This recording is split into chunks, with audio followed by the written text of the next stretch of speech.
김정일의 아들 김정일의 욕심이었던 것 같아요. 영생론, 이른바 수령 영생론, 수령이 영원히 살아계신다. 이거 뭐 재뿌리거나 매장해버리면 안 보이니까 100만 불 정도가 들었다. 그리고 80만 불 정도가 매년 들어갈 것 같다. 이렇게 얘기를 했거든요. 똑같이 지금 2세트가 지금 비용이 들어가게 돼 있잖아요. 그렇죠. 어마어마한 지금 관리비가 듭니다.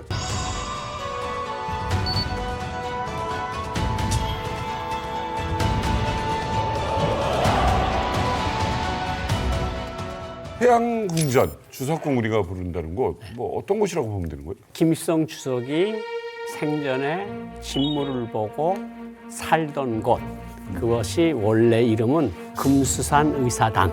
아, 그렇게 불렀어요. 금수산 의사당으로 불렀는데 이제 사망한 다음에 태양궁전으로 바꿨는데 북한에서 외교부 같은 데서는 주석궁이라는 말을 써요. 금수산 의사당 외사국장 하면 이게 단어가 길어지니까 그치. 아 주석궁 외사국장 있잖아 이렇게 이런 식으로 얘기를 하는 거예요. 그러니까 이거는 북한에서는 정말 가장 성스러운 것, 가장 경계가 삼엄한 것. 그러니까 거기 들어가려면 외교관들 빼놓고는 아마 북한 간부들은 한 장관 이상급 돼서 국가연회에 초청받아 갈 만한 사람 외에는 가본 적이 없는 그런 희한한 곳이죠. 주석궁의 규모가 큰가요? 그렇죠. 지금 면적만 보면은 350만 평방미터라고 해요. 그러니까 우리 6만 6천 명 수용하는 상암 월드컵 경기장 한 17배 되고요. 금수산 태양궁전 법까지 만들었습니다. 법이요? 그래서 태양궁전 법이 법이죠. 있는데 예, 거기에 이제 그런 게 다 나옵니다. 금수산 태양궁전을 혁명의 성지로 성역화한다 이러고 정말 뭐 법 내용을 보면 허접한 내용인데 시설이 망가졌을 때는 즉시 보수해야 한다. 전력을 최우선으로 보장해야 된다. 뭐 이런 내용들 세심하게 이제 세세하게 담고 있습니다. 어쨌든 뭐 이 안에 시설이라든가 이런 것들은 공개된 부분은 있습니다. 근데 나머지 지역 베일에 쌓여 있는 거죠. 아니 그럼 짭짤한 씨 저기 지금 주애랑 그러면 저 주석궁에 같이 사는 거예요? 김종인 동무, 아니 상식적으로 생각해보라고. 어? 내가 어디서 일하고 어디서 뭐 하는지는 1급 비밀입니다. 위대하고 비밀리에 숨겨져 있다는 얘기지. 반은 맞고 반은 틀린데 그러니까 김정은이 언젠가 신년사를 멋있게 소파에 앉아서 발표한 적이 있어요. 거기가 바로 주된 김정은의 집무실로 저희들은 보고 있고 위성 사진 등을 토대로 추론해 봤을 때 노동당 본부 청사 안에 있는 15관저의 가능성이 매우 높다. 이렇게 저희가 추측을 하고 있는데 그 이유는 유사시에 저희가 그걸 때려야 돼요. 김정은 집무실을 빵 때려야 돼서 김정은이 주로 어디를 사용하고 있고 어디에 머무는지는 어느 정도 우리도 파악하고 있습니다. 그럼 내가 그 김종민 동무한테 내 질문 하나 내보겠습니다. 또 있어요. 네.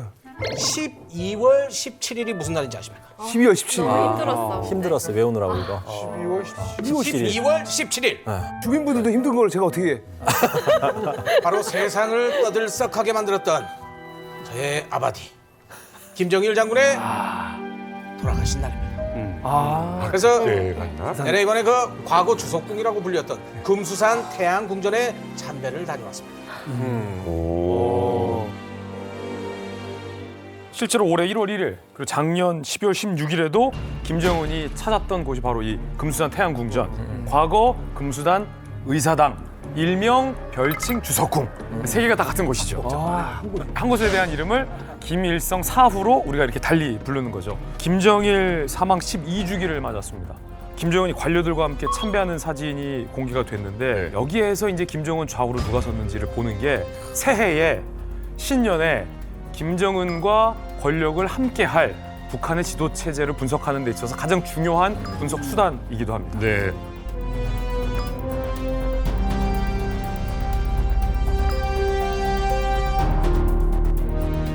전 세계에서 가장 비밀이 많은 국가의 이제 최고 통치자가 과연 어떤 곳에 있느냐. 그러게요. 자, 우리가 모르는 이 궁 하나하나 살펴보겠습니다. 백악관, 크렘린궁, 기와가 푸른색 청와대,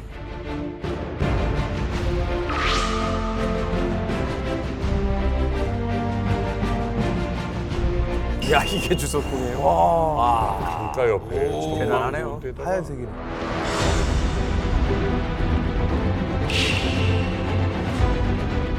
약간 정원 조경은 무슨 저 베르사유 궁전처럼.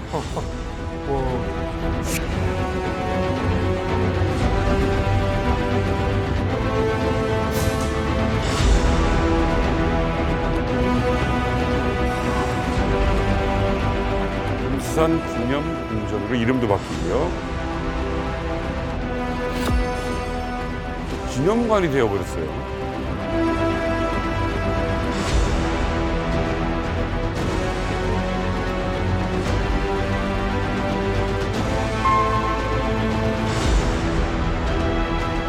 김정은이가 이제 금수산 태양궁전으로 2013년 집권한 이듬해 바꿔라 이렇게 지시를 해서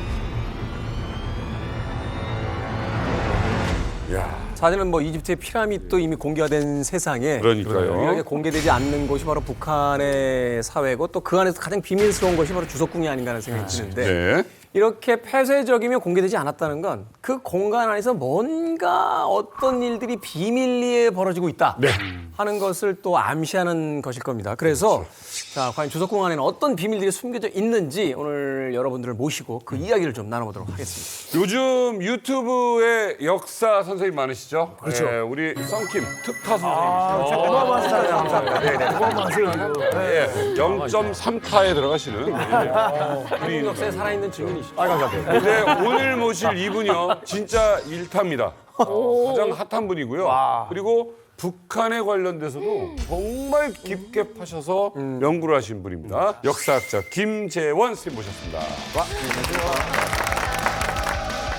적장자로 왕이 계승했다가 망한 케이스가 뭡니까? 대표적으로 연산군. 연산군이 적자였어요. 이미 한국 전쟁을 한번 겪었잖아요. 국가 관공서들을 남쪽으로 다 옮기려고 했었거든요. 그런 북한에 대한 어떤 이식.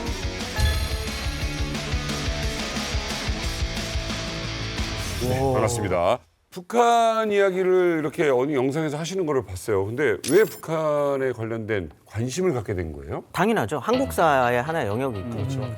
저는 현대사를 전공을 했는데 한국 현대사면 당연히 북한의 역사도 한국의 역사 안에 이제 포함된 거기도 하니까. 그리고 저는 대학 때 탈북자 형님이랑 기숙사에서 한 2년 정도 같이 살았어요. 그래요? 네. 그래서 탈북자 형님이랑 2년 살면서 북한 이야기를 밤마다 들었어요. 사학관. 네네네네.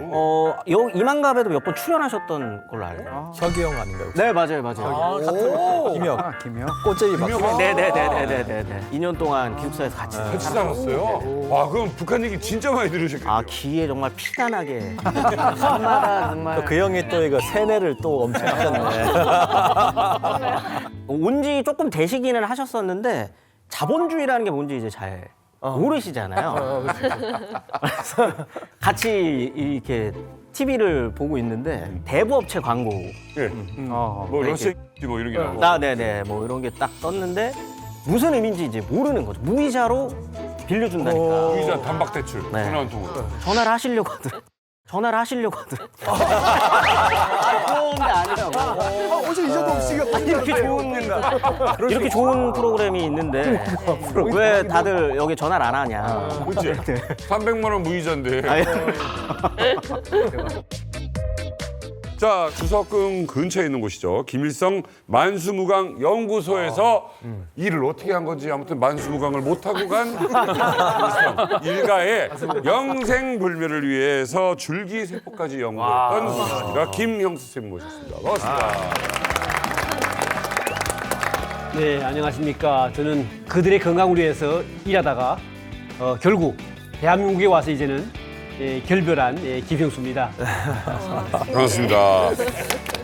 김일성 만수무강 연구소에 근무를 했어요. 그러면 거기에 이제 물론 윗분들은 직접 만나서 진료도 하고 이랬을 수도 있고 근데 사실 연구원은 직접 만나기는 좀 어렵지 않을까요? 예, 그렇다고 볼 수가 있는데요. 근데 사실은 저도 직접 만날 수 있는 기회는 있었는데 제가 연구원에 있은 지가 1990년부터 6년 동안 있었거든요. 90년. 예, 그때면 김정일의 후계 체제가 확실히 된 상태고 그리고 김일성은 그 당시에 좀 이제 많이 노후된 상태인데 92년도면 80돌 됩니다, 그때가. 그때 저희 연구원에서 제가 그때 줄기세포를 하면서 감사장도 받고 그리고 저희가 그 당시 우리 연구원을 가지고 김일성이 이제 우리 가족이다 이렇게 말을 했거든요. 와. 우리 가족들 만나보겠다 이렇게 돼가지고 준비하고 있는데 네. 갑자기 취소가 된 거예요. 왜? 근데 취소된 이유가 뭐냐면 주석궁이라고 하면 그게 이제 김일성한테 모든 음식을 제공하는 총괄하는 이제 부장이 김일성한테는 충성을 다했는데 그 당시 김정일한테는 약간 밉보였어요. 한마디로 이제 눈이 났죠, 눈밖에. 김정일은 맨날 밤에 파티하잖아요. 그때마다 필요하니까 사람을 보내요, 자기 부하들을. 걔들이 와서 달라고 하는 거예요. 그러면 안 줍니다. 몇 번 그런 거예요. 그러다 보니까 김정일이 눈에 딱 난 거죠, 눈밖에. 그래가지고 그때 저희가 지금 다 가게 됐는데 1회 촬영한다고 해서 기뻐했는데 근데 갑자기 취소된 거죠. 그러니까 아무튼 김일성은 못 만나본 거네요? 직접 보지 못하고 직접 보지 못하고 볼 수가 없어요. 아니 꼬리에 꼬리를 무는 궁금한 얘기를 자 북한에서 보면 정말 이 주석궁이라고 흔히 얘기하는 곳에 발을 들어놓은 사람이 별로 없단 말이에요. 그렇다면 우리나라 같은 경우는 청와대 같은 곳을 5월 5일 날 개방도 하고 어린이들이 막 들어오라고 이런 일이 많았거든요. 북한에서 진짜 이건 어려운 얘기네요. 지금 우리나라 청와대든지 개방된 지 얼마 안 되잖아요. 근데 의외로 백악관과 크렘린궁은 우리가 쉽게 갈 수 있어요, 지금도. 진짜? 네, 백악관 같은 행사 경우 많이 하잖아요. 백악관 같은 경우에는 신청만 하면 무료로 여권 보여주면 들어가요. 투어가 있죠. 투어가 있어요. 그런 영화도 있었네요. 네. 그리고 9.11 테러 이전까지만 하더라도 근데 클린턴 행정부였잖아요. 그때는 재수가 좋으면은 백악관 안에서 클린턴 대통령도 봤어요. 저도 봤어요. 지나가. 크렘린 같은 경우에는 지금 푸틴이 있는 그 대통령 집무실 있는 크렘린 못 갈 줄 알죠. 예. 지금도 들어가요. 물론 푸틴이 있는 대통령 집무실 쪽으로는 못 가지만 그 외 지역은 일정 정도 금액을 지불하면 입장료를 내면은 지금도 투어를 할 수가 있습니다. 네. 사실 저희가 이제 주석궁 같은 경우에는 장벽이 상당히 높습니다. 그리고 네. 주석궁에서 제가 이제 들은 바로는 주석궁에서 일하는 사람조차도 주석궁 구석구석을 몰라요. 유일하게 주석궁 전체를 아는 사람은 주석이겠죠. 그리고 두 번째는 건물을 호위하는 호위병들, 그리고 비서실. 이 사람들이 주석궁의 구석구석을 알지. 그러겠네. 주석궁에서 뭐 1호 김일성을 만나러 간다 그러면 그 사람은요 비서실 사람하고 안내원하고 호위국 병사하고 같이 갑니다. 그렇기 때문에 자기 마음대로 막 못 다니고요. 그리고 생전에 김일성 생전에 김정은 위원장도 지금 할아버지 만나러 주석궁 못 들어갔을걸요? 왜냐하면요. 사실은 김정은 같은 경우는 이제 고용이 김일성이가 그렇게 반대한 여자의 이제 후처의 아들이거든요. 그러다 보니까 김일성이 아마 싫어했을 거예요. 그리고 오란 말도 안 하고 유일하게 김일성이 손자라고 그 사람이죠. 김정남 씨. 예, 김정남 씨가 유일했고 김정은은 아마 할아버지를 못 봤을 거예요. 야. 이렇게 다 아무것도 모르고 있습니다. 다 아무것도 모르고 있습니다. 약간 여기 있다 보니까 내래 뭐 김일성 할아버지 있을 때 주석궁도 못 들어가 봤다고 이렇게 생각하는데 곰곰이 생각해 보십시오. 내래 그때 진짜 주석궁을 못 들어가 봤을 것 같습니까? 내가 그러면 내가 질문 하나 하겠어. 주석궁에 들어가는 문이 하나만 있었을까요? 여러 개지. 그렇지 않았겠죠? 바로 그겁니다. 바로 은밀한 통로가 굉장히 많이 있습니다. 그래서 내가 오늘 이 리만갑에서 특별히 주석궁의 비밀 공간을 공개하겠습니다. 이거 흥미진진해지는 게 이게 주석궁이라는 곳은 공식적인 공간이기도 합니다만 또한 사적인 공간이기도 하잖아요. 그렇죠. 사실 저희가 알고 있는 것은 뭐 그 핵실험할 때 공식석상에 나타난다든지 아니면 노동당 전원회의라든지 뭐 이런 자리에서만 봤으니까 네. 주석궁에 대한 비밀을 알게 되면 좀 더 은밀한 사생활을 좀 알게 되지 않을까 하는 생각도 듭니다. 자, 어쨌든 우리 중에 그 누구도 들어가기 어렵다는 이 주석이 사는 궁 이곳을 다녀온 분이 있어요. 이곳을 다녀온 분이 있어요. 아니, 김영수 선생님은 못 가셨다고. 가기 직전에 못 가서 주석궁 들어가는데 시간 뒤에 했는데. 고 박사님이 어떻게 보면 김일성 참 유력하죠. 유력할 것 같은데. 부족할 것 같은데. 다녀오시죠. 왜냐면 예전에 통역을 하신 분이에요. 김일성 가능하죠. 옆에서 통역하는 거고 그 사진을 제가 봤고요. 당연히 가보셨죠. 진짜 역사다. 이게 주석궁에 제가 들어갔댔고요. 뭐 거기서 기네 대통령, 부르키나파소 대통령, 뭐 마다가스카르 대통령, 뭐 세네갈 대통령 이런 대통령들을 통역을 하느라고 제가 봤어요. 제가 봤는데 이게 평양시 대성구역 미암동이라는 데가 있는데 거기 지금 주석궁 위치가 그래요. 대동강이 있잖아요. 여기 이제 주석궁이 있고 여기 합장강이라고 있어요. 그러니까 자연적으로 두 군데가 막혀 있어요. 천의 요새고 배산 임수 쪽으로나 보나 아주 명당이니까 잡았겠죠. 베르사유 궁전 가보셨죠?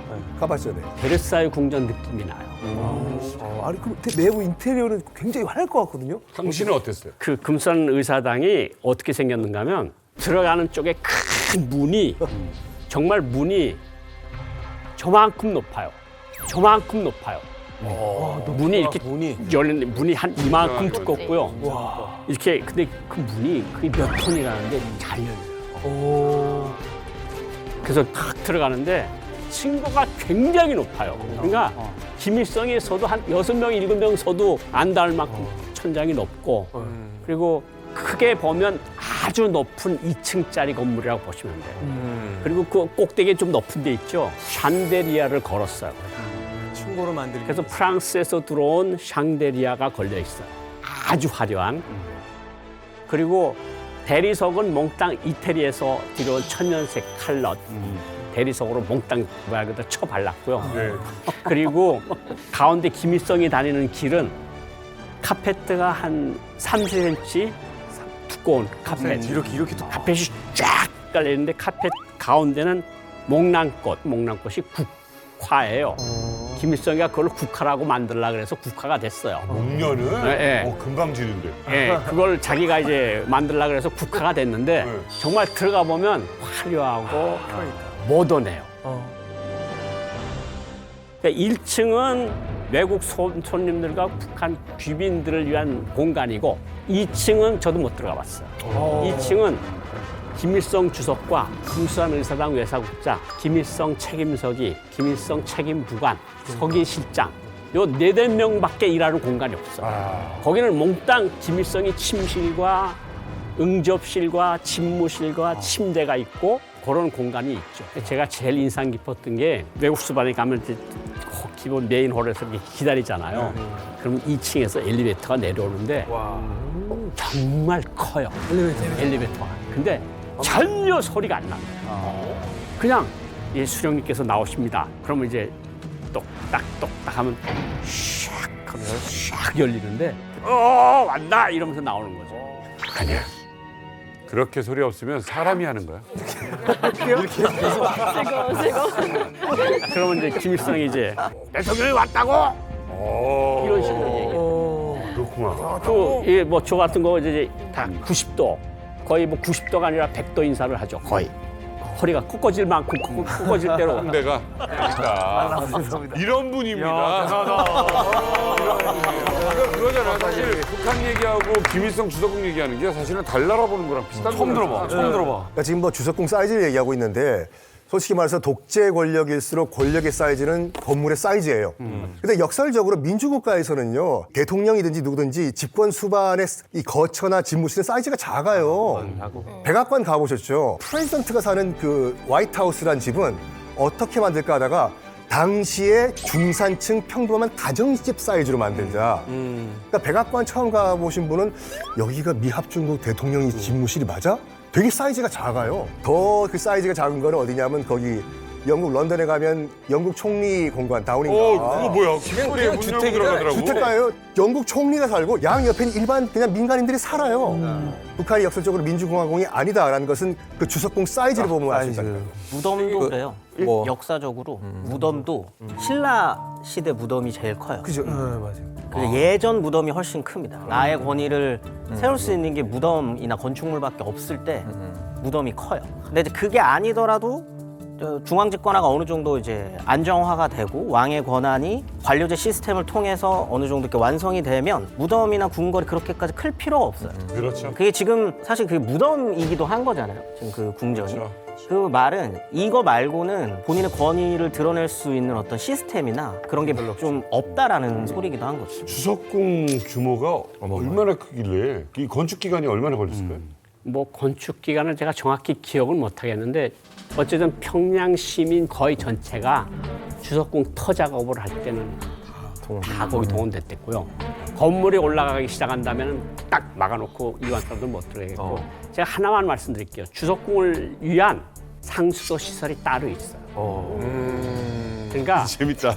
그 사람은 대동강물을 갖다 끌어다 쓰질 않아요. 그러니까 어느 날 우리 대학생들을 전체 동원을 시켰는데 상수도관을 놓는다는데 군대들이 무기를 메고 총을 보초를 쏘는 거야. 이게 뭐야 여기? 그때는 몰랐죠. 그 호수, 맑은 호수가 있는 그 물에서 거기서 상수도관을 쭉 연결해가지고 주석궁하고 연결시켰어요. 그래가지고 김일성이 쓰는 물은 화장실 물도 다른 사람 쓰는 물하고 달라요. 그러니까 그런 것들을 다 만들고 하는데 시간이 엄청 걸렸고 이거를 만들 때 세상에 나가서 있는 그 모든 오스트리아, 뭐 쉔넨부르크 궁이나 베르사유 궁이나 다 가서 보고 오라. 그래서 각이한 건축안을 나한테 만들어 올려라. 장점들만. 그래서 김정일이가 그거를 다 하나하나 해가지고 아버지한테 만들었어요. 수돗물 정수도 다를 테고.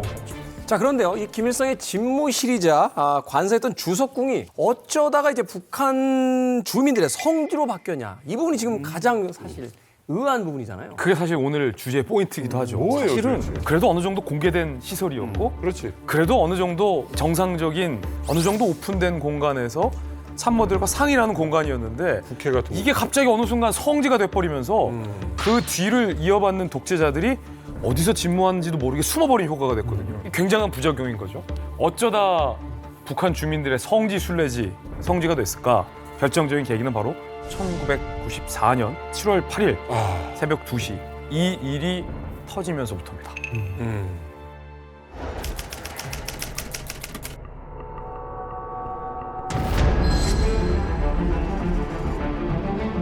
이게 오후에 발표됐어요, 우리한테. 여름이었고 포해가 막 뿌려졌죠. 맞아요. 위대한 수령 김일성 동지께서 1994년 7월 8일 2시에 급병으로 서거하셨다는 것을 가장 비통한 심정으로 온 나라 전체 인민들에게 알린다. 영구차가 서서히 영웅의 거리에 들어서 순국난 시민들과 인민군 장병들이 대결의 연도에 떨쳐나와 거리를 눈물로 적시며 몸 놓아 울었습니다.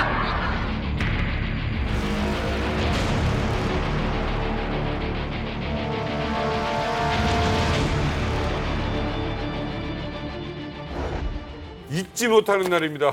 저 휴가 나가는 날이었어요. 수방사 때? 네, 정문 나가다가 다시 돌아왔죠. 저도 그때 이제 연구소에 있을 때인데 연구소에 있다가 제가 또 출장을 나간 게 줄기세포를 가지러 가는 게 산원이 간단 말이에요. 그렇죠. 갑자기 지금 그 죽었다는 그런 이제 이게 보도가 된 거예요.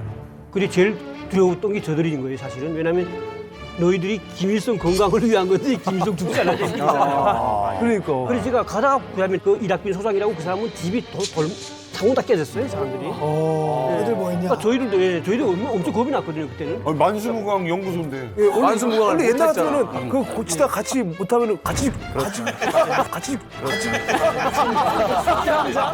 묻히는 상황이 있어. 사장님 좀 대화정도는 같이 묻히지 않나요? 진짜 몇 달 동안에 진짜 힘들었어요, 그때는. 제가 영상 보면서 지금 바로 이제 소름이 돋았는데 제가 7살 때였어요. 제가 태어나가지고 아버지하고 어머니가 우는 걸 처음 봤어요.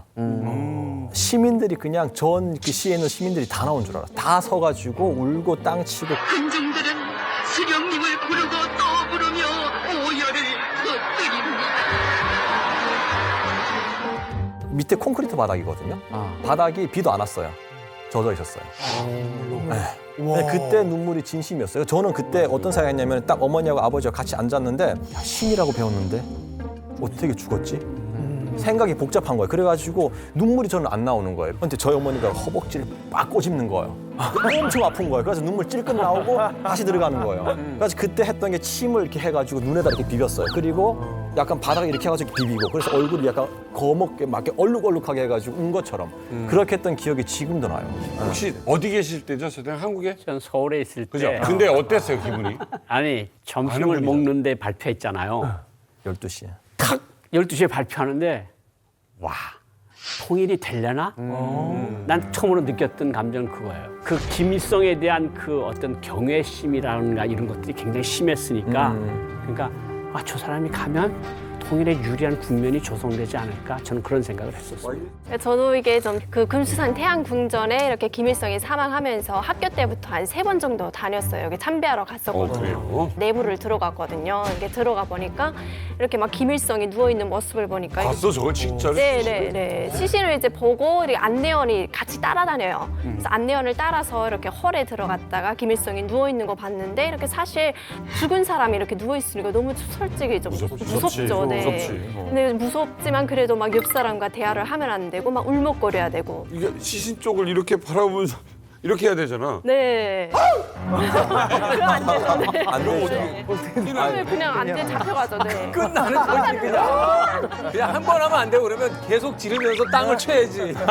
심지어 그 안에 그렇죠. 울음홀도 있어요. 네, 우러멀에서 그 안내원이 해설을 해요. 그래서 이렇게 청청병력 같이 어버이 수령님께서 우리의 곁을 떠났지만 인민들과 함께 용생할 것이라 하면서 이렇게 설명을 해주시거든요. 자, 근데 우리가 여기서 분명히 짚고 넘어가야 될 게 김일성의 유언에 따라서 이렇게 지금 현재 시신이 보존되는 상태로 네. 남게 된 건지 아니면 후계자였던 이제 김정일의 어떤 의지를 통해서 이런 방식으로서 이제 유지가 된 건지 이게 이제 가장 핵심일 것 같아요. 왜냐면 여기 정치적인 의미가 담겨 있느냐 아니면 고인의 어떤 그냥 유언 때문이냐 이게 이제 달라지는 거니까 국면이. 그러니까 지금 뭐 레닌, 그다음에 마오쩌둥, 김일성, 호치민도 있고 맞아요. 다 미라가 됐잖아요. 대부분 사회주의 독재자들이 왜 하필이면 사회주의 지도자, 독재자들을 이렇게 미라화했을까요? 다음 사람이 이거를 유지하기 위해서 이 사람을 신성화시키는 거야. 아, 그럼 본인이 원했을까요? 그를 나를 미라로 만들어줘. 아니지. 아니지. 봐봐요. 그 원하지 않을 것 같아요. 레닌이요. 1921년도에 뇌졸중으로 쓰러져요. 네. 갑자기. 그러니까 소련을 건국하자마자 쓰러지거든요. 그래가지고 나 대신 통치해줄 수 있는 임시 지도자를 찾아. 근데 딱 보니까 굉장히 바른 생활만 하는 난 공무원이에요 라고 하는 스탈린이 들어온 거예요. 스탈린을 불러. 내가 쓰러져 있는 동안에 네가 그러면 그 행정 업무를 좀 해라 했는데 스탈린이 속으로 칼을 갈고 있던 사람이었어요. 딱 보니까 레닌 쓰러져 있잖아요. 뇌졸중으로. 그래서 모든 그 당 중앙 기구 등등등에 자기 사람을 심어. 그때 병상에 누워있던 레닌이 아, 내가 실수했다. 사람 잘못 봤다라는 걸 느껴요. 그런 다음에 뭘 하냐면은 권력은 네가 가져라. 스탈린. 근데 2가지만 내가 소원을 빌 테니까 이것만은 좀 내가 너한테 말할 테니까 이거 들어달라고. 첫 번째, 볼셰비키 혁명 동지들은 죽이지 말라. 2번째, 나 죽으면 우리 엄마 옆에 좀 묻어달라. 해요. 근데 스탈린 딱 봤을 때 자기는 지금 통치 기반도 없고 명분도 없어. 근데 레닌의 후광 정치를 좀 해야 될 것 같아. 그렇지. 그럼 뭘 하냐? 박제로 만들자. 미라로 만든 다음에 이걸 딱 크렘린궁에 전시, 동물원 같이 전시를 해놓고 전국에 레닌 동상을 쫙 깔아버린 거예요. 그리고 나 스탈린은 이 레닌의 후계자다.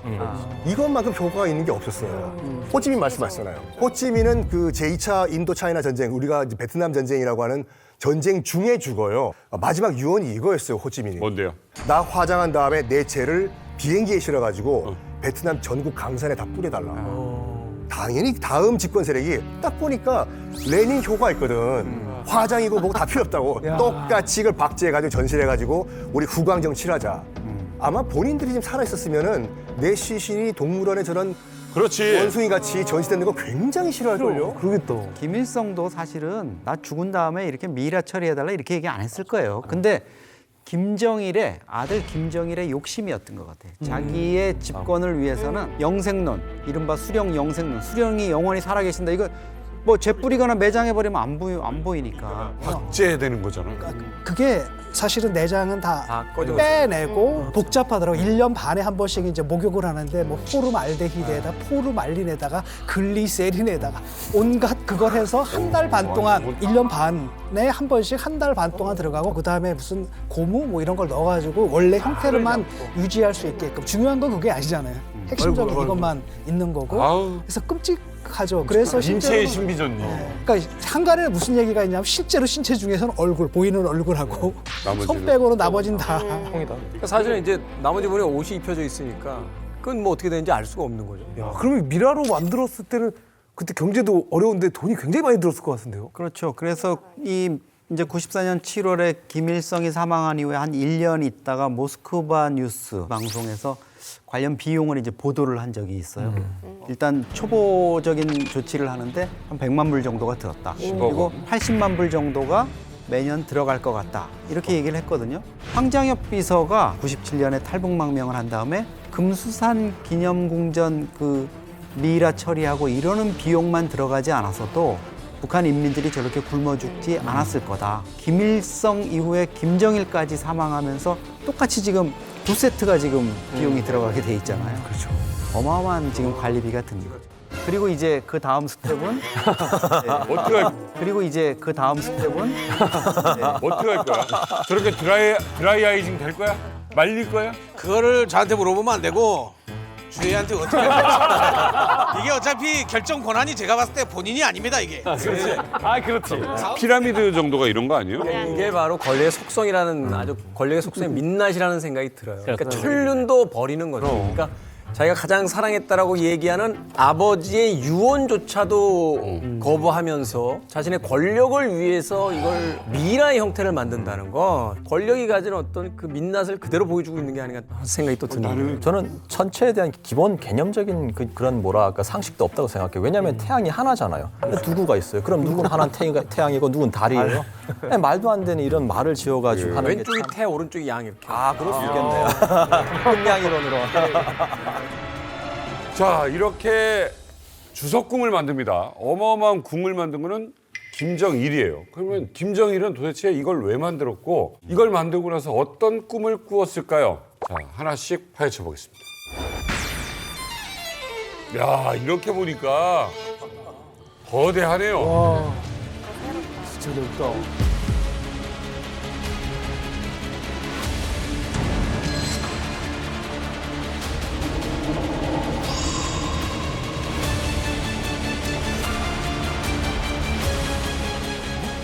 비밀 통로?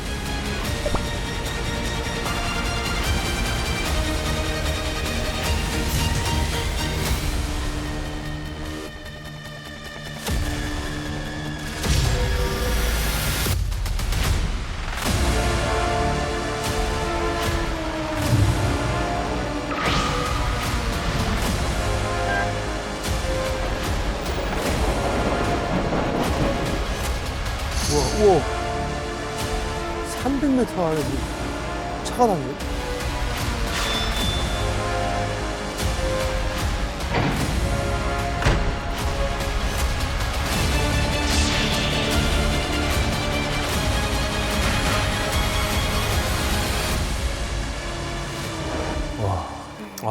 느낌 어때? 와, 뭔가 다른 또 지하 세계가 있는 느낌. 야, 나는 개미집이 생각이 나. 개미집. 네, 여기 이제 실제로 이제 저도 이게 그 금수산 기념군전 관람을 갈 때마다 거기 옆에 진짜 역이 있었어요. 그 지하 통로로 해서 무슨 욕을 만든다고 하면서 진짜 막 군인들 건설하고 막 그런 사람들이 보였어요. 그렇다면 여기서 이 얘기만 하나 여쭤보면 될 것 같은데 그 역에 실제로 내리거나 그 역에서 기차를 탄 사람이 있습니까? 없어요. 거기는 이제 누구도 통과를 못하고 내리는 사람이 없었는데 그냥 거기에 역이 하나 들어온다 하면서 그냥 건설만 하는 것만 보였어요. 이어진 데가. 야, 이거 아주 그냥 깜짝깜짝들 놀래 그만하네. 어떻습니까? 우리 김실가의 무궁한 지하 비밀 통로. 엄청 놀랍지 않습니까? 이게 바로 우리 북조선의 지하 클라스입니다. 아무리 봐도 모르겠고 어디가 어딘지 아무것도 모르겠죠. 모르겠어요. 이거 아니 북한의 땅 파기 기술 기술은 뭐 최고죠. 세계 뭐. 거의 세계 탑 두더지급이잖아요. 아마 6.25 체험에서 나왔을 겁니다. 6.25 딱 개전하고 사실 북한군이 그냥 물밑이 내려왔는데 파죽지세로 내려왔는데 개전 초기에 미국이 공군을 보낼 수 있잖아요. 고지가 있으면 거기 그냥 폭격을 해야 되는 게 당연할 수가 없는 겁니다. 그렇기 때문에 사실 다 어디로 가야 되느냐? 지하로 갈 수밖에 없는 거. 그러다 보니까 지하에 시설을 구축하는 기술이 이제 발달한 거죠. 그러니까 참 이 지하가 효과적인 건 맞아요. 왜냐하면 지하 땅굴로 들어가면은 포착이 안 되거든요. 어디 있는지 알 수가 없어요. 근데 참 이 집안 어떻게 보면 짠한 것 같아요. 살아있을 때는 땅 밑에 숨어 있고 죽어서는 땅 위에 올라와서 누워 있고. 맞네. 그러니까. 근데 이 공을 들인 지하 통로를 통해서 삐삐 나갈 수 있는 곳이 있다고 하는데 이거는 우리 짭정은 씨가 어디로 나가는지 알고 있죠? 그거는 알려고 하면 안 됩니다. 알려고 하다가 다칩니다. 모르면 꼭 다친다고. 모른다는 얘기를 꼭 저렇게 하더라. 네, 그렇다고 해서 우리 이만갑이 모를 수는 없겠죠. 자, 특별한 분을 한 번 더 모셔서 그 이야기를 들어보도록 하겠습니다. 이 비밀 통로를 건설하는데 실제로 동원이 됐던 탈북민이 있습니다. 이분의 증언을 통해서 과연 지하에 뭐가 있는지 지금부터 한번 알아보도록 하겠습니다.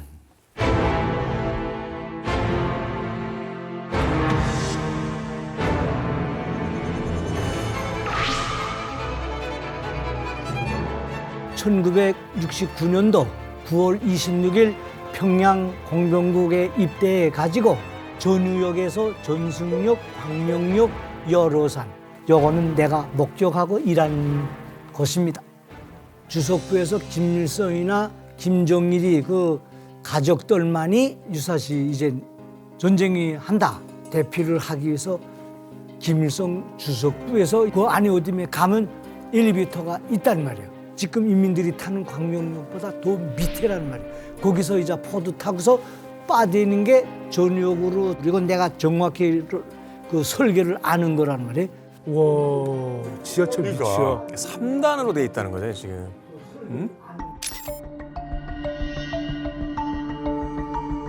류경 호텔 앞에가 내가 있던 중대가 그 앞에 있는데 어떤 때는 거기서 류경 호텔 쪽으로 걸어가려면 갑자기 행사가 진행된단 말이에요. 근데 거기가 바로 가는 길에가 예술인 아파트예요. 여긴 뭐야? 내가 물어보니까 여기가 김정일이가 또 당조학년의 총사로부터 지하로 쭉 와가지고 예술인 아파트 40층이란 말이에요. 40층에 올라가서 유람하는 데라 그러더라. 유람? 그게 바로 황금벌 옆으로 지나서 중앙당 총사로도 왔다 갔다 하는 비밀구리라는 말이에요. 영화 배우들 엄이라니 인민배우라든가 김정화라든가 그다음에 그 옛날 배우들 그 아파트에 살아요. 거기에 다 이름난 배우들이 사는 집들이. 거기면서 뭐 연예인들도 만나고 그러면 만나서 손목시계 시계도 주고 무슨 또 잘한다고 치아도 하고 예술인 아파트는 자주 갔다 오더라고. 왕조 시대 왕이 이제 궁녀들 만나러 가는 거. 자기 마음대로 할 수 있으니까.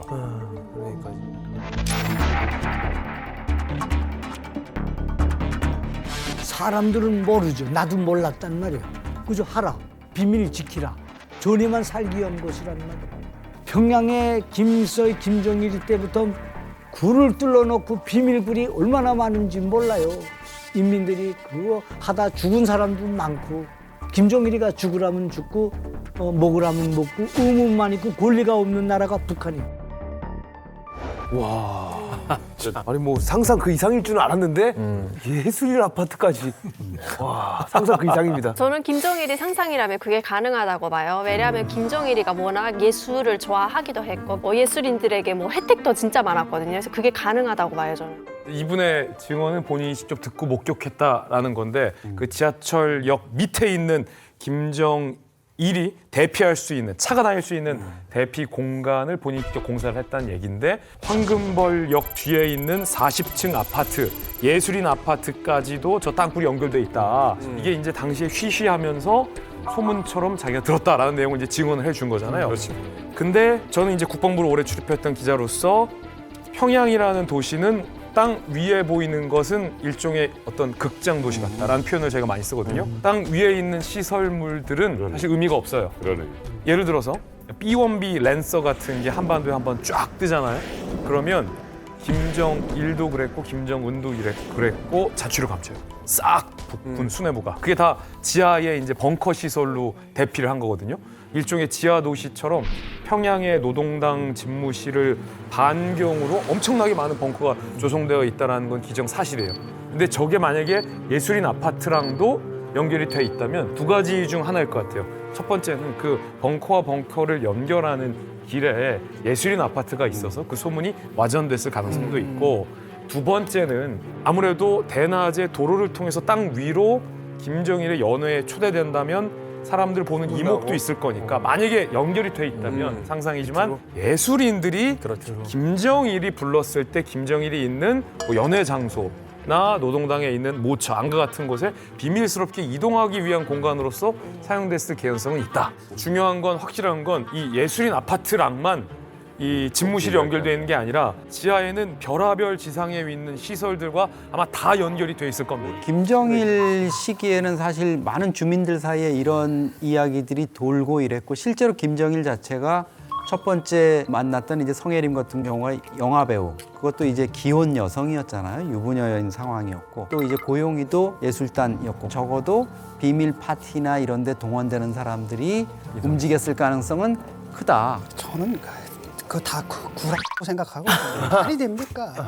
북한도 아니고 남한에서도 독재자들이 여성들 몰래 불러다 파티 안가에서 논다. 다 알고 있잖아요. 그리고 북한처럼 정말 완전 그 폐쇄되고 통제된 사회 속에서 주민들 눈을 피해가지고 뭐 하기 위해서 땅굴을 몇 킬로를 판다. 이건 말이 안 되는 거고, 문제는 뭐냐면 이런 거거든요.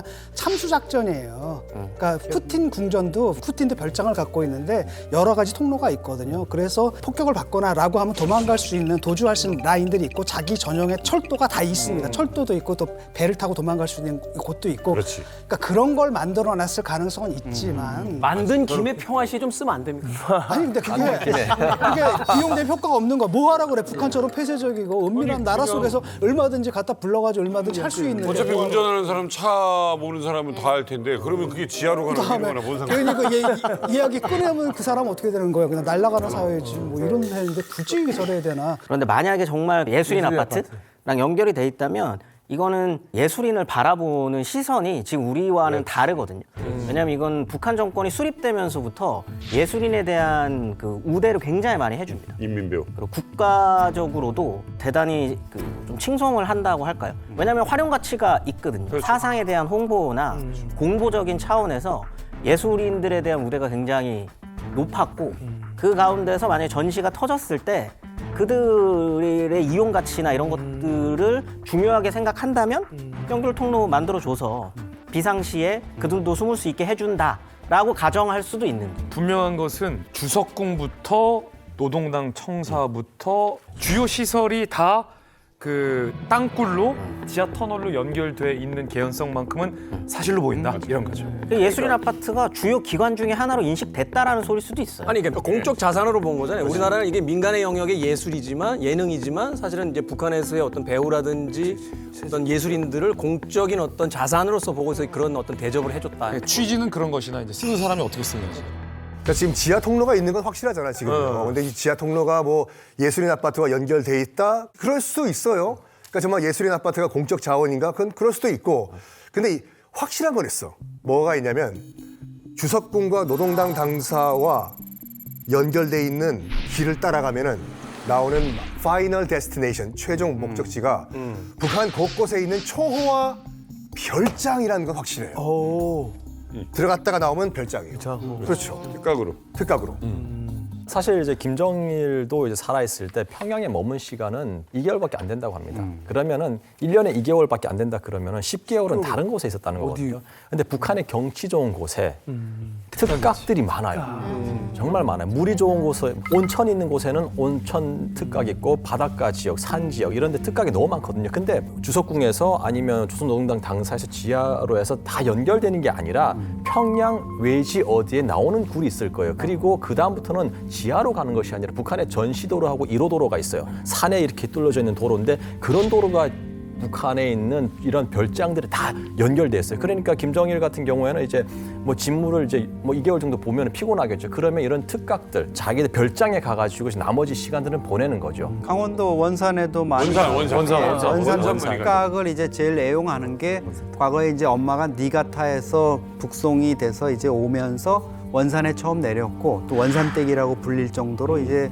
고용이가 그랬기 때문에 거기가 이제 마음의 고향이겠죠. 그렇죠. 마음의 고향인데 기본적으로 김정일, 뭐 김정은도 마찬가지일 수도 있는데 최고 지도자의 어떤 뭐 엽색 행각 이런 부분이 우리가 엽색이라고 표현을 하지만 충분히 있을 수 있는 거예요. 북한 내부에서는 그런 것들을 우리가 뭐 이해할 수는 없지만 예를 들어 김정은이 초청한 데니스 로드먼이 평양에 갔을 때 그런 얘기를 했잖아요. 자기가 어떤 섬에서 이렇게 즐겁게 뭐 즐기고 며칠 동안 정신없이 놀았다. 이런 것들이 아직 북한의 문화로 남아있고 김정일 시대에는 사실 기쁨조, 북한에서는 물론 기쁨조라 부르지 않습니다만 네. 관련 영상이 나온 적도 있고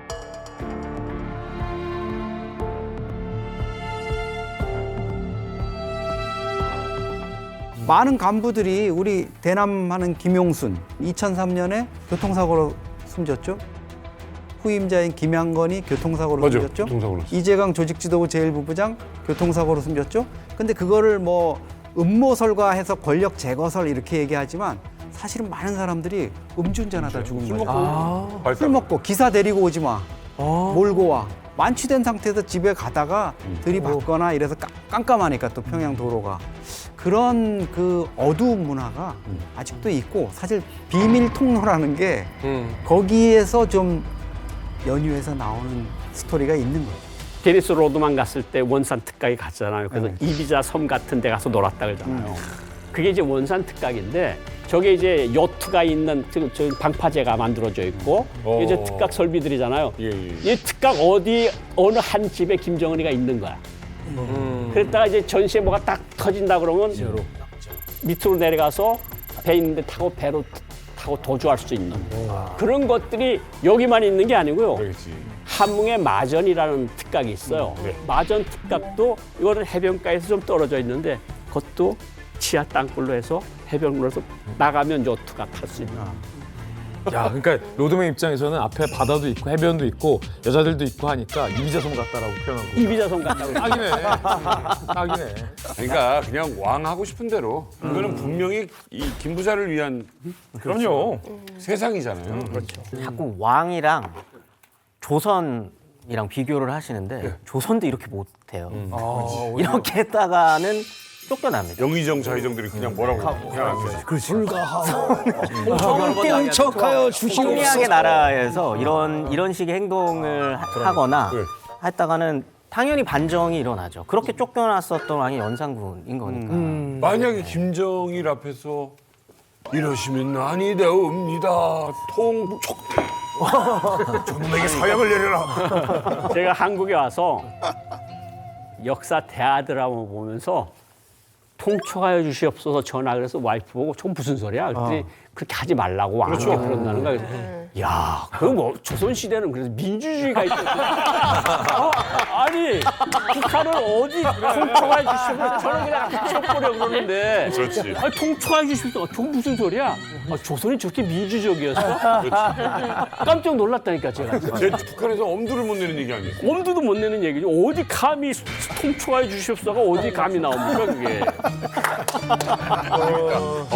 그러네요. 제가 북한에서 오기 전에 그때 이제 삼지연 특각이라고 있어요. 김일성, 김정일 그 여름에는 무조건 가요 거기. 삼지연 특각. 한 달 오고 두 달씩 유명한 가 있거든요. 그러니까 평양은 더우니까 그쪽 가면 공기가 좋고요. 고산지대면 또 건강이 좋잖아요. 예. 백두산 가까운. 근데 항상 보면 북한은 특수한 게 이제 중국 그 국경연선 있잖아요. 그쪽에 특각들을 좀 주시해봐야 되거든요. 예, 왜냐면 그쪽으로 전시지 굴 빠지려고 하거든요. 탈출하려고 해외 탈출 생각 안 하겠어? 하죠. 김일성도 봐요. 전쟁 때 이제 그 만포에 고산진에 가서 그 지하에 계속 붙어 있었거든요. 전쟁 때 김일성은 나오지 않았습니다. 겁이 나서. 원래 북한의 지하 벙커 역사는 김일성 때부터 전쟁 때부터 있었던 거예요. 그게 지금 계속 이어온 거죠. 북한은 지상 건설을 하면서 동시에 굴을 뚫습니다. 모든 설비가 다 그래요. 북한 컨셉이 시계공장을 지어도 시계공장 밑에 전시의 시계공장에 옮겨갈 땅굴부터 갑니다. 그러니까 저도 황주 비행사단도 가봤는데 비행기 활주로에는 비행기가 넉 대밖에 없어요. 근데 밑에 땅굴에는 미국 식구가 80대가 있어요. 와. 그러니까 모든 중요 전략 지점에는 다 땅굴이 있단 말이죠. 그러니까 김정일이가 74년도에 정권을 잡잖아요. 당권을. 아버지를 대성산이라고 하는데 멀리 보내요. 대성산 미암동이라는 건 평양시, 그때는 평양시 끝이야. 자기는 당중앙위원회에서 놀아야 되는데 황정엽 비서가 이야기한 데 의하면 자기 집무실에서 밑으로 내려간 엘리베이터 타고 가면 목란간까지 가는 지하 통로가 있어서 거기 전기 자전거를 타고 간대요. 전기 자전거를. 그러니까 평상시에는 그런 게 안 쓰는데 정세가 긴장해진다. 뭐 항공모함이 왔다. 도끼나무 사건이 터졌다. 이럴 때는 자기도 운동을 하고 자기도 술도 마셔야 되겠는데 그러면 그 엘리베이터 타고 내려가서 전기 자전거 타고 그걸 가는 거야. 그래서 평양 시내 모든 주요 거점들의 주요 시설들 밑에는 다 땅굴이 있어요. 그러니까 외무성 안에도 외무성 바로 뒤에 연결된 데 외무성이 전시에 들어갈 땅굴이 있고요. 국가보위성도 전시에 들어가서 일할 수 있는 지하 시설이 다 있어요. 주요 지점들은 다 연결되니까 예를 들어서 김일성이가 주석궁을 만들어 놓으면서 거기에 이제 미산역이라고 있었는데 그걸 후에 광명역이라고 바꿨는데 주석궁이 서면서 그 역을 폐쇄를 해요. 그러니까 우리 말하면 용산에 대통령실이 가면서 삼각지역을 폐쇄하는 거나 마찬가지예요. 그러면 기차는 어떻게 하는 거냐? 거기 갈 때면 전철이 불이 꺼져요.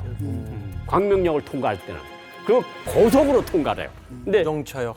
총알같이 지나가는 거예요, 거기를. 근데 그거를 다 김일성이를만 위해서 그거를 폐쇄하는 거거든. 그러니까 모든 전략 지점에 다 땅굴이 있으니까 김정일이나 김정은은 아무 때나 땅굴을 이용해서 자기 가고 싶은 대로 가는 거예요. 아니 하마스만 해도 땅굴이 500km가 넘는다며. 그러면 하마스가 아니라 북한은 50년대부터 지금까지 땅굴을 봤는데 그게 몇천 킬로인지 몇만 킬로인지 되겠죠. 사실 그 독재자들은 결정적인 마지막 최후의 순간에는 해외로 탈출하는 걸 노려요. 근데 만약에 저 정권에서 어디로 가겠습니까? 중국밖에 없어요. 그러니까 단독만 넘어가면 거기서부터는 못 가요. 어느 국가도 미국에서도 함선부대도 못 가죠. 그러면 중국 쪽 통로가 분명히 있겠죠. 있겠죠. 그러니까 평양에서까지 연결은 아니어도 그렇죠. 그 어디선가. 곳곳에서만큼은 연결 개미집이에요 지금. 아까 그 서포, 그 땅굴 팠던 사람이 서포라고 이야기하잖아요. 서포가 순환비행장하고 가까워요. 그러니까 유사시에 집무실에서 내려와서 지하철 타고 고속으로 가서 비행기, 순환비행장 비행기 타고 출다는 거예요. 그러니까 모든 중요한 지점들에는 다 연결돼 땅굴이 있어요. 근데 땅굴 전체 설계도는 아직 아는 사람이 없어요. 그렇죠. 일부 공병국에서 일하던 저런 사람들이 와서 저런 분들이 와서 자기가 일한 그 갱도 부분을 이야기를 하는 거야. 그러니까 그걸 호주를 맞추는 거죠. 그러니까 정보당국에서. 전시에는 비행기와 기차로는 안 틀 거야. 땅이 가장 안전한 거예요. 그러니까 사실 저희가 땅굴 이야기하고 여러 가지 그 뭐 탈출 루트를 이야기하는데 사실 저희가 사극에도 보면은 왕비가 옷을 벗어가지고 궁녀에게 입히잖아요. 그 세자의 옷을 벗겨가지고 다른 사람에게 입히잖아요. 그러다 보니까 저는 비행기도 뜰 거고요, 기차도 뜰 거고요, 각종 자동차들이 다 다닐 거예요. 그러면 여기에 어디인지 모르는 거예요. 그게 그런 용도로 아마 쓸 것 같아요, 땅굴이. 군중 속에 파묻히면 걸려. 걸리죠. 생각 잘해, 걸려. 본인은 어디 숨을 수는 없을 것 같아요. 섞이려면 좀 체중을 빼야 될 것 같아요. 머리 스타일 좀 바꾸고. 그 상태로는 못 섞일 것 같은데. 왜 꼭 사람 사이로 숨어야 된다고? 야, 지금 그래서 사실 짭정원 씨가 지금 어디 살고 있는지 더 궁금해지거든요. 그러니까요. 아니 지금 주애랑 이설주랑 별장에서 어차피 사는 건 아닐 거 아니에요. 그렇죠. 살 거 아니에요. 지금 실제로 김정은 같은 경우는 이 본인과는 달리 자식을 너무 많이 오픈해 버렸어요. 지금 주애 같은 경우는 아예 대놓고 오픈을 했어요. 그러면 이 보안에 더욱더 신경을 쓸 것 같아요. 그렇죠. 아까 제가 우리가 추정을 하고 있다. 노동당 1호 청사의 15관저에 주애와 설주와 함께 김정은이 살고 있을 것으로 추정된다고 하잖아요. 어떻게 그걸 추정했는지가 위성이에요. 그렇죠. 위성이에요. 자, 노동당 1호 청사가 찍힌 정찰 위성 사진을 제가 준비했습니다. 진짜? 자, 바로 이거예요. 저기. 사각형 모양의 건물 총 3개가 연결된 형태로 배치돼 있습니다. 보시면은 청사 내에 가로등이 어디에 있는지 나무가 몇 그루인지 맘만 먹으면 셀 수 있을 정도로 상당히 선명하고 가까이 찍혔죠. 네네. 경비가 굉장히 삼엄해요. 600m 떨어진 곳에서 최소 3개의 경비 초소를 지나야 저 1호 청사에 다다를 정도입니다. 그리고 여기서 아주 특별히 주목해야 할 부분이 있는데요. 제가 영상을 하나 준비했습니다. 함께 보시죠. 사각형 모양의 건물 3개가 연결된 노동당 1호 청사가 보입니다. 그 옆으로는 지하시설로 연결되는 터널 입구도 보입니다. 김 위원장은 2년 전인 2021년 정권 수립 73주년을 맞아 이 청사 정원에서 열린 연회 사진을 공개하기도 했습니다. 너무 좋았어. 건물 양식이 백악관을 본따서 만들었어요, 실제로. 백악관 앞에 잔디밭에서 연회를 하는 것도 본따서 김정은이 연회를 했고 북한이야? 네, 이걸 공개한 바 있어요. 그래서 북한이었다고요? 바로 이곳이 김정은과 리설주와 이제 주해 등이 함께 살고 김정은의 집무실도 있을 것으로 추정하는 바로 1호 청사입니다. 아니 완전 그냥 서양 건물처럼 지어놨네요. 네. 미국을 그렇게 싫어하면서 왜 미국이랑 똑같이 건물을. 저걸 알아야 나를 알 수 있다. 저희가 본 그 화살표가 있는 지하 통로 그리로 해서 또 지하 통로를 들어가게 되면 이거는 지하로 들어가는 게 아니라 그 옆에 있는 관저 또 다른 관저로 이렇게 연결이 되는 지하 통로입니다. 지금 요 15 관저 같은 경우에는 2010년경에 리모델링을 한번 해요. 그러니까 외부 리모델링이 아니었어. 영국 매체에 보도에 따르면 한 1억 파운드 정도 돈이 들었다고 해요. 우리 돈으로 한 1,730억 원 정도? 와, 이 정도 들어. 그러니까 그 당시에 이제 2010년도에 전 세계에 있는 모든 그 주택 가운데서 매매가가 제일 비싼 집이 어디였냐? 미국 베버리 힐스에 있는 한 저택이었는데 우리 돈으로 당시 매매가가 2,100억 원이었어요. 매매가가 2,100억. 그러니까 2,100억 원이 들었다는 것은 땅값 들어가야지, 수영장, 풀장 만들어야 되지, 건물 세워야 되죠. 이 비용이잖아요. 근데 위성 사진을 보니까 1,700여 원이 들어갔다는 이 리모델링 공사가 겉에서 봤을 때는 아무런 변화가 없어요. 그 말은 뭐냐? 외관 공사가 아니라 내부에 있는 지하 공사였지 않느냐라는 추측이 나오고 있어. 오늘 땅값도 뺀 상태. 땅값도 뺀 상태에서. 그러다 보니까 이게 왜 이렇게 지하에 김일성, 김정일부터 지하에 이렇게 집착을 하냐? 참수 작전이요. 어쨌든 지하로 들어가 버리면은 일단 현대 기술로는 어디 숨었는지 찾을 수가 없어요. 그렇기 때문에 살기 위해 가지고 지하 두더지 집착을 하는 것이 아닌가. 15호 관저가 유사시에 우리 군의 1차 타겟이 될 거라는 것을 김정은이 당연히 잘 알고 있겠죠. 거기 있겠어? 그러니까 아까 그 어마어마한 리모델링 비용이 심상치가 않다는 거죠. 우리도 아직 모른다는 거죠. 자, 그러면 원산이든 뭐 별장까지 어떻게 이동할까 안전하게 김정은에게는 그게 있습니다. 바로 짜잔. 기차. 증기기관차인데 저. 이게 포인트입니까? 물도 들어와. 신기해. 놀라운 것은 가요? 보면 가나요? 보면 가나요? 여기까지. 이 정도. 이 정도. 자, 바로 백두혈통 전용 열차가 있다는 거예요. 한 대가 아니라 복수로 운영이 되기 때문에 동시다발적으로 이 전용 열차가 동시에 출발하니까 전국 각지에서 어떤 열차에 김정은이 타고 있는지 알 수가 없다는 거죠. 평양의 비밀 통로를 통해서 태양호가 대기하고 있는 서포역까지 갈 수 있다는 거예요. 그럼 이 열차만 타면 김씨 일가를 위한 별장이 있는 곳은 어디든 상당한 땅굴 통로를 이용해서 열차를 타고 이동할 수 있다는 거죠. 사실 뭐 이런 방식은 김일성 시대부터 계속 이어져 내려온 거거든요. 네네. 김정일 거쳐가지고 김정은 시대까지요. 1호 열차 모습이 지금 보이시지 않습니까? 김일성, 김정일, 김정은을 거치면서 열차 자체가 상당히 좀 화려해지는 모습이 볼 수가 있습니다. 옛날 일본. 그러니까 이와 맞물려 가지고 이 열차와 연결된 예를 들어 가지고 지하 통로 이동 수단이라든지 네. 이런 망들 또한 발달되지 않았을까 이렇게 우리가 추정을 할 수가 있겠죠. 이런 말씀을 드리고 싶습니다. 내려가는 곳이 바로 길이다. 위성까지 쏘아 올린 마당에 내를 못 가는 데가 어디 있겠습니까? 브라보. 내가 북조선에서 제가 발이 닿는 곳 그곳이 바로 길입니다. 혼자 가면 길이 된다. 하와이 못 가잖아요. 하와이. 하와이도 내 발이 닿으면 길입니다.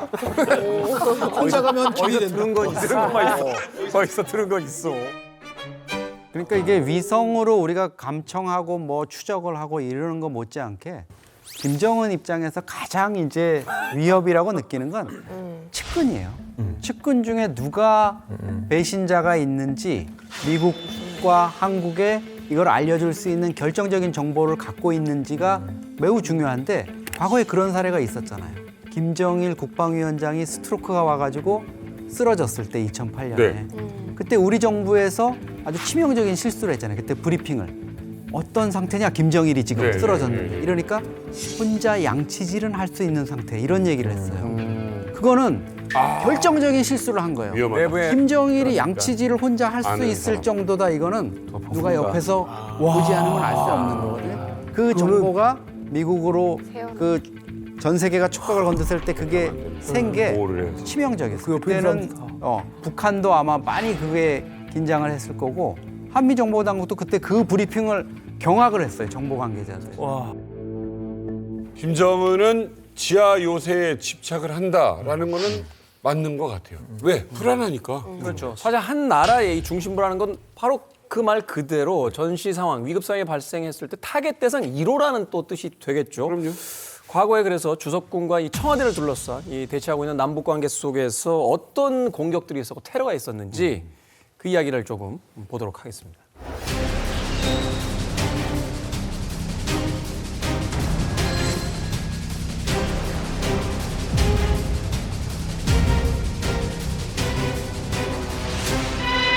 (1월 21일) 밤 10시경 관군의 무장 간첩단이 어둠을 타고 감히 서울까지 와서 난동을 부렸습니다. 강첩대 본부에서는 생포대 간첩 김신조의 기자회견이 열렸습니다. 우리 31명 임무는 저 각정에 놓아야 될 임무, 저 각정에 놓아야 될 임무. 와. 우리 방송에 모셨던 김신조 목사님. 실미도. 자, 실미도라는 영화에서 소개된 데도 있었고요.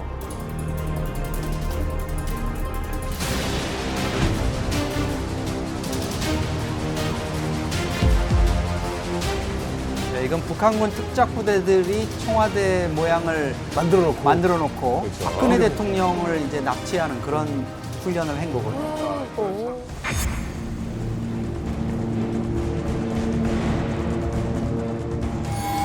자, 이건 참 우리에게 치욕스러운 일이에요. 드론이 와서 마음대로 저러고 돌아다녔다.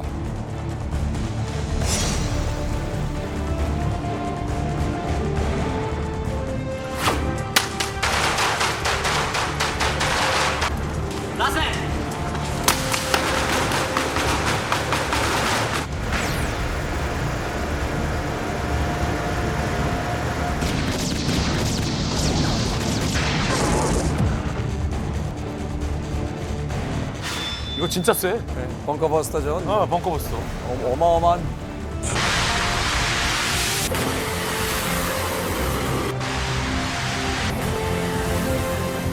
거리를 희생하는 대신에 탄두 중량을 늘렸죠. 근데 이게 맞아요. 거의 폭발력만 보면 거의 웬만한 전술핵만한 폭발력 진짜 가지고 거리가 있고. 필요 없거든 우리 사실.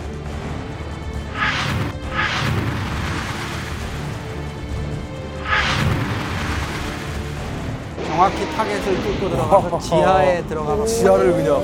지하에.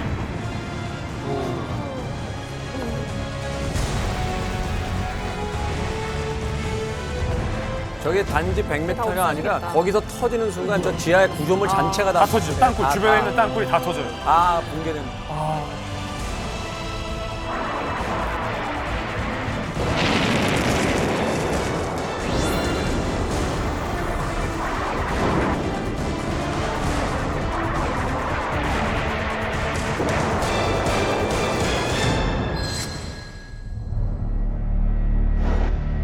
그 영상을 봤습니다. 예. 아시다시피 여러분 그 우리나라도 이제 북한이 넘어와가지고 대통령을 암살하려고 했던 시도가 있었습니다. 68년도 1월 21일 121 사태 김신조 사태지 않습니까? 네네. 뭐 박정희 모가지를 따라왔다. 맞아요. 그러니까 우리도 가만히 있을 수가 없잖아요. 그래가지고 우리 복수를 하자. 그래서 당시 이제 중정부장이었던 이제 그 김영욱이 뭐 했냐면 똑같이 우리 죽이러 가자. 그래서 똑같은 참수 부대를 만들자. 김신조 사건이 1968년 1월이잖아요. 4월에 김일성 모가지를 따라가자라는 부대를 만듭니다. 짭정은 기억해요 이거? 날 쏘고 가라. 그러면 지금 안성기 씨, 날 쏘고 가라. 안성기 씨 선대가 성대모사예요. 그렇죠. 커피는 맥주. 비겁한 변명입니다. 그거 아닙니까? 맞아요. 근데 그게 우리가 소위 말하는 실미도 부대의 얘기인데 실미도 부대 영화로 만들어졌잖아요. 그것뿐만이 아니라 또 있었어요. 뭐요? 뿐만이 아닙니다. 제2의 실미도 성갑도 부대가 있지 않았습니까? 이야, 잘 알고 있네. 그리고 리만갑에서 우리 할아버지를 없애려고 하는 그 특수부대 이야기를 내가 어떻게 잊을 수가 있겠습니까? 대단한데. 우리 이방감에서 다른 것과 같이 영화 실미도를 보면은 그 사형수들을 실미도에 데려가잖아요. 근데 그건 아니었어요. 실질적으로 사형수들을 끌고 간 거는 선갑도 부대였습니다.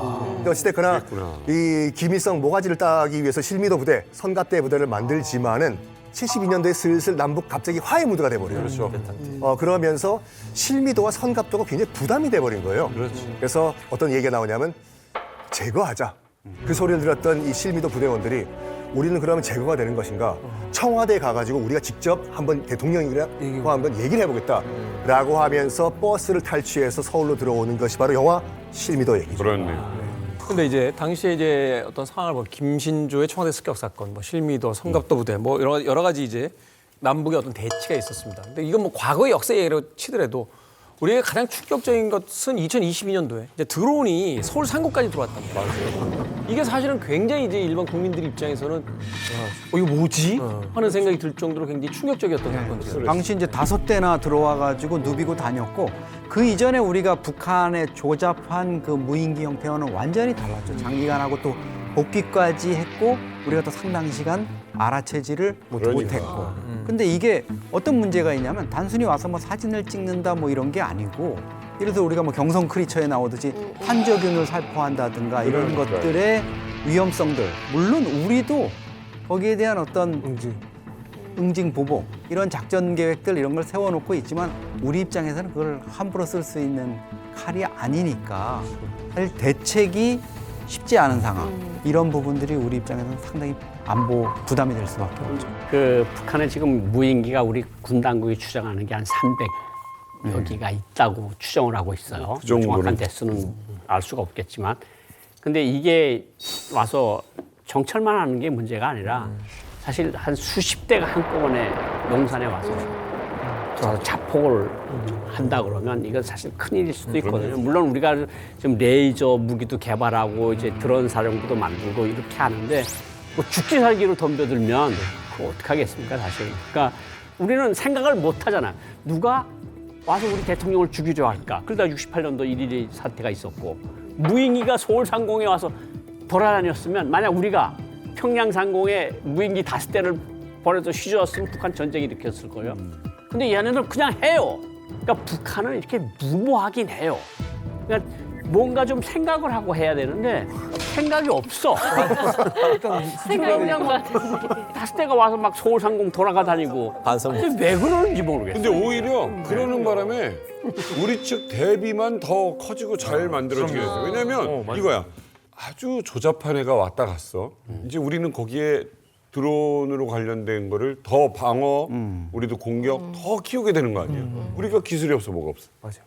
아까 김정은이 생각이 없다고 했는데 김정은의 생각을 가장 복잡하게 만들어주는 가장 효과적인 우리 측의 작전이 있습니다.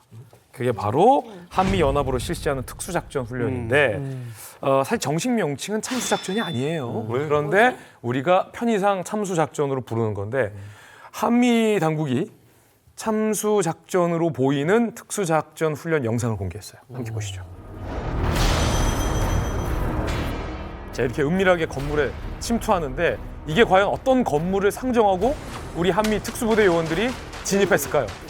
노동당 청사겠죠, 당연히. 혹은 김정은이 은둔하고 있는 특각이나 지하 벙커일 수도 있는 거죠. 다양한 상상을 하게 하는 영상을 우리가 이례적으로 이번에 공개를 했거든요. 많은 전문가들은 사실상 이건 참수 작전이다. 그러니까 이 영상을 한번 공개하면 북한이 김정은의 뭐 공개 시찰이랄지 김정은의 공개 행보도 싹 없어지고 지하로 쫙 들어가는 효과가 있거든요. 김정은이 제일 무서워하는 거는 뭐 전면전 이런 게 아니라 한미가 쥐도새도 모르게 특수전 요원들을 침투시켜서 정말 밤에 김정은이 자고 있을 때 쓱 제거하고 나오는 이 참수 작전을 가장 두려워하거든요. 이게 북한 체제의 어떤 특성이기도 하지만 가장 그 취약점이기도 하죠. 절대 지배자 있으니까 참수 작전이라는 게 정말 시스템화돼 있으면 의미가 없는 건데 제거해도 그 지도부가 가동이 되니까. 근데 이거는 지도자 한 명만을 제거하게 되면은 체제가 와야 될 수 있으니까 유일 지배 체제 이 부분에서 취약성이 있는 거고 또 하나 더 큰 거는 금수산 태영궁전이라 그래서 거기를 혁명의 성지화 해놓고 이렇게 했는데 사실은 우리가 그 북한을 핀포인트 타격을 한다든가 어떤 응징보복을 하기 위해서 때릴 때 김정은의 관저 이런 데보다 가장 첫 번째 목표로 삼는 게 금수산 태양궁전이에요. 그곳을 초토화하면 북한 체제는 정신적으로나 완전히 무너진다. 이것도 지키지 못한 뭐 지도부 김정은부터 주민까지 다 와야 될 때도 사실 하는데 그 또한 북한 체제가 거기를 성지화해놓고 시신을 거기다 안치하고 이럼으로써 취약해진 그런 측면들이 있는 거죠. 우리한테 이제 뭐가 있냐면 북한이 가장 두려워하는 무기 중에 하나가 이제 현무거든요. 이게 탄두가 제가 되게 8톤이다. 8톤인데 우크라이나 전쟁에서 가장 큰 게 0.5톤이거든요. 100킬로. 근데 엄청나요, 그게. 이거 하나 터졌다 그러면 이게 구멍이 그냥 엄청난 구멍이 하나 건물만한 구멍이 생기거든요. 100m에 들어서 터졌다고 100m가 터지는 게 아니고요. 거기서 터지는 순간 지하에 있는 공간 전체가 메모리 되니까 300m 갔다 하더라도 어떻게 나와? 그러니까 8톤의 무게가 아니라 고로 올라갔다가 중력의 힘으로 가속도 붙거든요. 그럼 8톤 이상의 무게가 되거든요. 어마어마하고 터지게 되면 이건 어마어마합니다. 저게 쉽게 말해서 포탄이라는 게 충격이 지면에 있으면 지상 위에서 보통은 터지잖아요. 그래야지. 근데 그분이 저한테 장까지 살아가는 유산균 캡슐 아시죠? 장까지 살아가는 유산균 캡슐 아시죠? 그래서 이게 그거야? 장까지 살아가. 그래서 지상에서 안 터지고 100m까지 쭉 들어갈 때까지 캡슐이 보고 있다가 원하는 깊이에서 빵 터지는 거예요. 저거를 현무 요구르트 하나 나오겠다. 새로운 요구르트 현무. 장까지 살아서 가요? 여기서 이제 이야기는 좀 정리를 해봐야 될 것 같아요. 이제 2024년도 새해가 이제 시작이 됐는데 연말에 북한에서 이제 대한민국과는 뭐 통일은 물 건너갔고 이제 대화도 안 한다. 뭐 이런 이제 강경한 어떤 발언을 내놨단 말이에요. 네. 우리도 이 강대강으로 치닫고 있는 이 상황 속에서 뭔가 새해에 좀 더 대비해야 될 것들, 준비해야 될 것들이 있지 않나 또 생각을 해보게 되는데. 근데 사실은 저는 북한이 저렇게 강하게 나오는 게 올해 이제 11월 달에 미국 대선을 하잖아요. 네. 그러니까 올해는 내년을 위한 준비해야. 그러니까 내년도에 대미 외교도 트럼프가 다시 올 수도 있잖아요. 그동안인 것처럼. 그리고 내년도에 당창건 80돌이 있어. 그러니까 올해는 긴장도를 높이는데 저는 북한이 저렇게 세게 나오는 데는 초조감도 있고 약간 무서운 것도 있는 거야. 겁 많은 강아지가 뭔가 짖어요. 작정을 하는 것 같은데 거기다 한미일까지 끼워서 뭔가 한다 그러니까 자꾸 어떤 그 초조감과 약간 그 무서움의 표시가 저렇게 강성 발언으로 나온다고 봐요. 그렇지만 어쨌든 북한이 도발할 거는 틀림없어 보이는데 제가 이 시간을 들어서 확실히 말할 수 있는 건 뭐냐면 김정은이 하도 가지고 있는 게 많아서 전면전을 못합니다. 그렇지. 자기가 그 2,500만 생사 여탈권을 쥐고 있는 황제보다도 더한 황제인데 그걸 놓고 싶겠어요? 다 없어지는 건데. 그리고 온전히 가져가서 주애한테든 아들한테든 넘겨줘야 되는데 그걸 고스란히 가려면 전쟁을 일으키면 안 되잖아요. 그러니까 저 사람들도 국지전 도발은 하되 전면전은 저 사람 못합니다. 나도 스포츠카 100대 있으면 옆 사람하고는 안 싸워. 같이면 안 오래 되니까. 살고 싶어. 네. 이건 뭐 최고 위험한 거는 본인이죠. 담배와 술과 콜레스테롤과 지방간이 가장 위험한 그거요. 안보의 천병은 역시 콜레스테롤이야.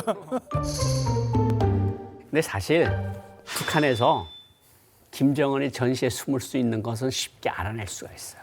어떻게 알아낼 수 있는 줄 아세요? 그 주변에 나무가 많아요. 특각 주변에 나무는 못 잘라요. 그거는 묵창한 나무가 있고 좋은 도로가 딱 돼 있으며 전기가 24시간 되는 데는 김정은이가 항상 가 있을 만한 데. 그거를 세보면 한 38개 정도가 있어요. 그러니까 미군이 어마무시한 포탄이 있잖아요. 미사일도 있고. 그 38개를 한꺼번에 쭉 뿌리면 되는 거예요. 그러니까 이미 좌표는 다 가지고 있다. 좌표는 다 가지고 있다. 영생은 없어요. 예, 지금 주석궁을 아무리 만들어 놔도 다 폭파할 수 있어요. 자, 김정은은 너무 불안해서 이거 지금 주석궁도 안전하게 못 느낄 것 같아요. 지금 이야기를 계속 듣고 계속 들어보니까요. 빨리 제가 주석궁에 가서 누워있길 바란 사람들이 지금 한두 명이 아니라. 안 돼. 다시 한번 말씀드리지만 그거는 저의 계획이 아니거라. 우리 주의 선택이기 때문에 기다리지 마시라고. 3명까지 거기 들어가기도 사실 넓지도 않은데. 넓어요. 3명을 이렇게 넣으면 너무 좀 많지 않나요? 저기 종민아, 오늘 만약에 김종민이 오늘 음악 하나 선곡한다면 음악이요? 뭘 해주고 싶어? 그냥 딱 생각나는 거. 그냥. 자기 노래도 좋고 아니면 다른 가수 노래도. 갑자기 빡 생각난 거. 날 떠나지 마. 박진영. 박진영. 첫 의미로. 그러니까 이 주석궁을 떠나지 마라.